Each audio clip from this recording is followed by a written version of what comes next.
శ్రీ గురుచరిత్ర అధ్యాయం 7 నామధారకుడు సిద్ధయోగికి నమస్కరించి, స్వామీ, ఈ గోకర్ణక్షేత్ర మహిమ ఇంకొంచెం విపులంగా వివరించండి. మన దేశంలో ఎన్నో పుణ్యతీర్థాలు ఉండగా శ్రీపాదస్వామి ఈ క్షేత్రాన్నే ఎందుకు ఆశ్రయించారో చెప్పండి అని వేడుకున్నాడు. అప్పుడు సిద్ధయోగి ఇలా చెప్పారు. పూర్వం ఇక్ష్వాకు వంశంలో మిత్రసహుడను పేరుగల రాజు వేదమార్గ తత్పరుడై రాజ్యాన్ని ధర్మంగా పాలిస్తుండేవారు. ఒకనాడతడు అడవికి పోయి క్రూర జంతువులను వేటాడుతూ ఒకచోట భయంకరుడైన ఒక రాక్షసుణ్ణి చూచాడు. రాజు అతనిమీద బాణాలు వేయడంతో ఆ రాక్షసుడు నేలకులి ప్రాణాలు విడుస్తూ తన సోదరుని పిలిచి రాజుపై ప్రతీకారం తీర్చుకోమని ఆదేశించాడు. అతని సోదరుడు తన రాక్షసమాయచేత ఒక సామాన్య మానవ రూపంలో రాజు వద్దకొచ్చి ఎంతో వినయంతో అతనికి సేవ చేయసాగాడు. ఒకరోజు ఆ రాజు తన ఇంట పితృశ్రాద్ధానికి వశిష్ఠాది మహర్షులను భోక్తలుగా ఆహ్వానించాడు. ఆనాడు ఆ కపట సేవకుడు వంటలో రహస్యంగా నరమాంసం కలిపాడు. భోజన సమయంలో వశిష్ఠ మహర్షి అది తెలుసుకుని రాజుపై కోపించి, రాజా, నీవు మాకు నిషిద్ధమైన నరమాంసం వడ్డించావు, గనుక నీవు బ్రహ్మరాక్షసుడవవుతావు అని శపించాడు.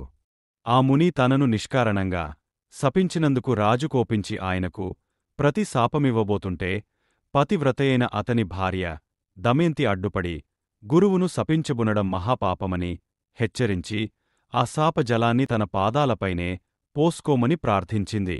రాజు తన కోపాన్ని నిగ్రహించుకుని శాప కల్మషమైన తన చేతిలోని జలాన్ని తన పాదాలపై పోసుకొని వశిష్ఠ శాపం వలన బ్రహ్మరాక్షసుడై పై కారణంగా కల్మషపాదుడనే పేరు గ్రహించాడు.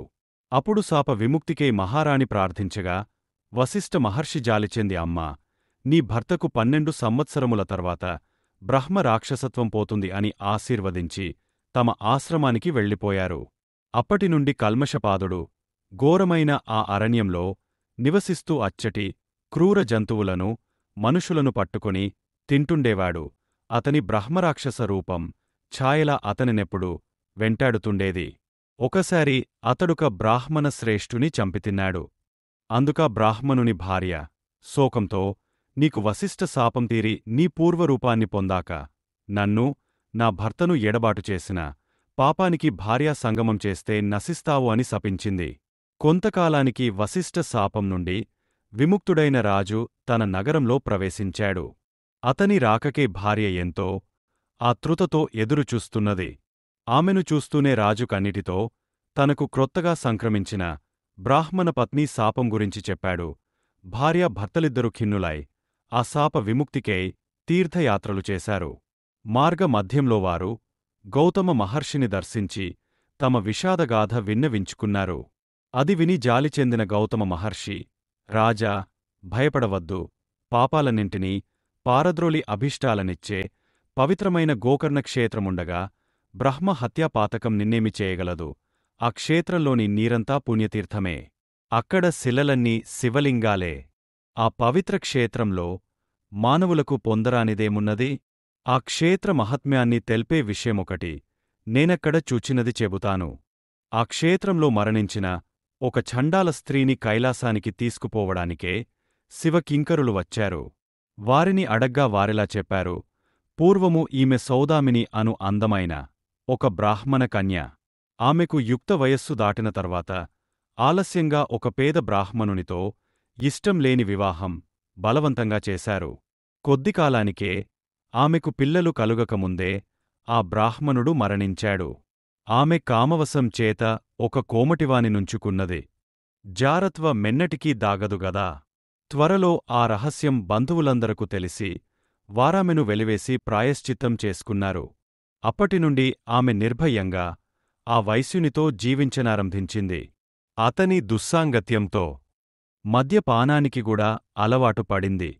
ఒకనాడామె కళ్ళు త్రాగిన మైకంలో ఆవు దూడనొకదానిని మేక అనుకుని చంపి దాని తలను మరునాటికని దాచి మిగిలిన దేహాన్ని వండుకుని భుజించింది. మరునాడు విటుడు రాగానే ఆమె వంట చేయబోయి ఆవుదూడ శిరస్సును చూచి నిజాన్ని కప్పిపుచ్చుతూ, అయ్యయ్యో, ఆవు దూడను పులి తినిపోయింది అని వలవల ఏడ్చింది. ఆమె ఇటువంటి పాపాలనేకం చేసి నరకంలో శిక్షలనుభవించి కర్మశేషం వలన ఈ జన్మను పొందింది. ఈ జన్మలో ఆమె పుట్టుగ్రుడ్డి, కుష్ఠురోగి యై కొంతకాలంపాటు తన తల్లిదండ్రుల చేత పోషించబడింది.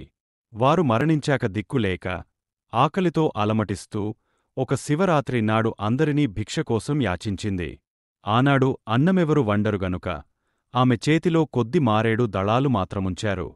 అవి తినడానికి పనికిరావని తలచి ఆమె వాటినన్నింటినీ జారవిడిచింది. ఆ బిల్వమంతా ఒక లింగం మీద పడింది. అదే ఆమె చేసిన శివపూజ. ఆ రోజంతా తిండి లభించనందువలన ఆ రాత్రి ఆమెకు నిద్ర రాలేదు. ఈ విధంగా ఆమె ఉపవాసము, జాగరణ కూడా చేసినట్లయింది. ఆ రోజంతా ఆమె శివనామ సంకీర్తనం విన్నది. తెలియక చేసిన ఆ వ్రతం వలన ఈమె పుణ్యాత్మురాలైంది. ఇప్పుడీమెను కైలాసానికి తీసుకురమ్మని మమ్ములను శంకరుడు పంపాడు అని చెప్పారు. అప్పుడా శివదూతలు ఆమె మృతదేహంపై అమృతం చల్లి దేవ విమానమీద ఆమెను కైలాసానికి తీసుకువెళ్లారు. అబుద్ధిపూర్వకంగా చేసిన ఆమె వ్రతానికే ఇంతటి ఫలితముంటే ఇక మీరు బుద్ధిపూర్వకంగా చేసిన దాని ఫలితం చెప్పతరమా? కనుక ఓ రాజా, నీవు గోకర్ణ క్షేత్రానికి వెళ్ళి మహాబలేశ్వరుని సేవించు. బ్రాహ్మణి శాపం నుండి విముక్తుడవుతావు అని గౌతమ మహర్షి ఆ క్షేత్ర మాహాత్మ్యాన్ని ఇంకా ఇలా వివరించారు. గోకర్ణమంతటి పవిత్ర క్షేత్రం ఇంకొకటి లేదు. మిగిలిన క్షేత్రాలన్నీ చంద్రుడు, నక్షత్రాల వంటివనుకుంటే గోకర్ణం పాపమనే కారు చీకట్లను నశింపజేసే సూర్యుని వంటిది. ఆ క్షేత్ర దర్శనము, స్మరణముల వలనగూడా సర్వపాపాలు నశిస్తాయి. అక్కడ ఇంద్రాది దేవతలందరూ తపస్సు చేసి శివానుగ్రహము వలన తమ అభీష్టాలు పొందారు. అక్కడ మహాబలేశ్వరునికి బ్రహ్మ, విష్ణువు, ఇంద్రుడు, విశ్వదేవతలు, మరుద్గణాలు, సూర్యచంద్రులు, అష్టవసువులు తూర్పు ద్వారంలోనూ, యమధర్మరాజు, చిత్రగుప్తుడు, అగ్నిదేవుడు, ఏకాదశ రుద్రులు, పితృదేవతలు దక్షిణ ద్వారంలోనూ, వరుణుడు మొదలైన దేవతలు పడమటి ద్వారంలోనూ, కుబేరుడు భద్రకాళి, వాయుదేవుడు, సప్తమాతృకలు ఉత్తర ద్వారంలోనూ, విశ్వావసువు, చిత్రరథుడు మొదలైన గంధర్వులు నిత్యము నిలిచి ఆయనను ఉపాసిస్తుంటారు. కశ్యపుడు, అత్రి, వశిష్ఠుడు, కణ్వుడు మొదలైన మునీశ్వరులు, కృతయుగంలో విశ్వామిత్రుడు, జాబాలి, భరద్వాజుడు మొదలైన మహర్షులు, సనకసనందనాది బ్రహ్మమానసపుత్రులు, నారదాది దేవర్షులు, సిద్ధులు, సాధ్యులు, మునీశ్వరులు, యతులు నిత్యము గోకర్ణేశ్వరుని ఉపాసిస్తున్నారు. రావణుడు మొదలగు రాక్షసులుగూడా ఆ క్షేత్రంలో తపస్సు చేసి శివుని నుండి వరాలు పొందారు. కనుకనే ఈ క్షేత్రంలో చేసిన తపస్సు, ఆధ్యాత్మిక సాధనలు 1,00,000 రెట్లు మంచి ఫలితమిస్తాయి. అప్పుడా రాజు భార్యా సమేతంగా గోకర్ణం వెళ్ళి మహాబలేశ్వరుని సేవించి శాప విముక్తుడయ్యాడు. కనుక ఓ నామధారక, ఎందరో సజ్జనులకాశ్రయమైన గోకర్ణక్షేత్రం వారి తపస్సు చేత ఇదివరకే పరమ పవిత్రమైంది. అందుకే గణపతి అక్కడ శివుని లింగాన్ని స్థాపించడం గూడా జరిగింది. అందుకే సాధు జీవనుడైన శ్రీపాదస్వామిగూడా ఆ క్షేత్రాన్ని దర్శించి అక్కడ 3 సంవత్సరాలుండి ఆ క్షేత్ర మహాత్మ్యాన్ని పునరుద్ధరించారు. తరువాత ఆయన కృష్ణాతీరంలోని కురుపురానికి వెళ్ళి అక్కడ తమ స్థూలరూపాన్ని మరుగుపరచారు. శ్రీదత్తాయ గురవే నమః, శ్రీ శ్రీపాద శ్రీవల్లభాయ నమః, శ్రీ నృసింహ సరస్వత్యై నమః. గోకర్ణం దర్శించినప్పుడు భక్తులు ఈ అధ్యాయం చదువుకుని దత్తస్వామిని పూజించుకుంటే ఉత్తమ ఫలితం ఉంటుంది. నా ఛానల్ని చూసి నేను పెట్టే ప్రతి వీడియోని చూస్తున్నందుకు మీ అందరికీ కృతజ్ఞతలు. దయచేసి నా వీడియోలని లైక్, షేర్ చేయండి. కుదిరితే కామెంట్ చేయండి. కొత్తగా చూసేవాళ్లు నా ఛానల్ని సబ్స్క్రైబ్ చేయండి.